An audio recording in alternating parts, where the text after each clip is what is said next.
आज हिमाचल सरकार द्वारा पंचायती राज संस्थाओं के चुनाव टालने के लिए सुप्रीम कोर्ट में दायर एसएलपी से स्पष्ट हो गया है कि कांग्रेस पार्टी ये चुनाव करवाना नहीं चाहती। हमारे संविधान में व्यवस्था है कि हर संस्था, चाहे वो पंचायती राज संस्थाएं हो, चाहे शहरी निकाय हो, चाहे विधानसभा हो या लोकसभा हो, हर 5 साल के बाद इनके चुनाव होते हैं। ये लोकतांत्रिक व्यवस्था है।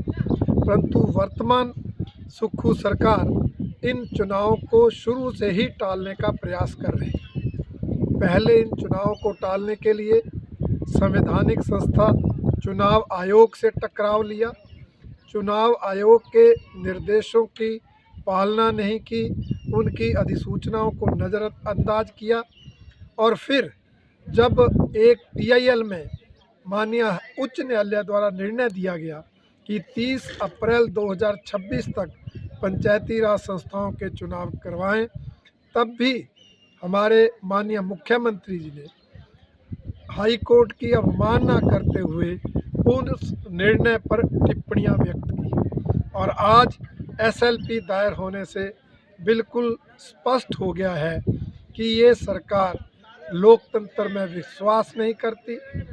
इसका रवैया तानाशाही पूर्ण है और पंचायती राज संस्थाओं, शहरी निकाय चुनाव के टालने के लिए हर संभव प्रयास कर रही है। भारतीय जनता पार्टी का मानना है कि हिमाचल प्रदेश की इस सुक्खू सरकार ने 3 सालों में कोई जनहित में काम नहीं किया, कोई विकास कार्य नहीं किए, कोई जन कल्याणकारी योजना शुरू नहीं की। उल्टा जो पिछली भारतीय जनता पार्टी की सरकार के समय चले विकास कार्य थे वो ठप पड़ गए। पिछली भाजपा सरकार द्वारा खोले गए संस्थान बंद कर दिए, पिछली भाजपा सरकार द्वारा चलाई जा रही जन कल्याणकारी योजनाएं बंद कर दी। इसलिए अब ये सरकार जनता के बीच जाने से घबरा रही है।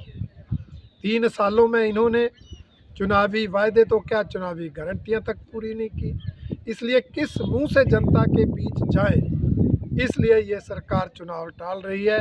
कांग्रेस प्रत्याशियों की संभावित हार को देखकर इस सरकार ने इन चुनावों को बार बार टालने के लिए हर संभव कोशिश की है।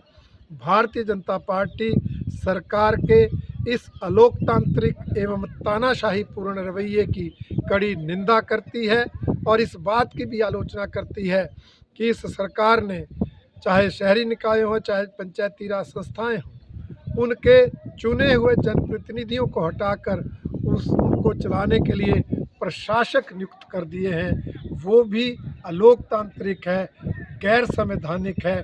इसलिए भारतीय जनता पार्टी उसकी भी कड़ी निंदा करती है।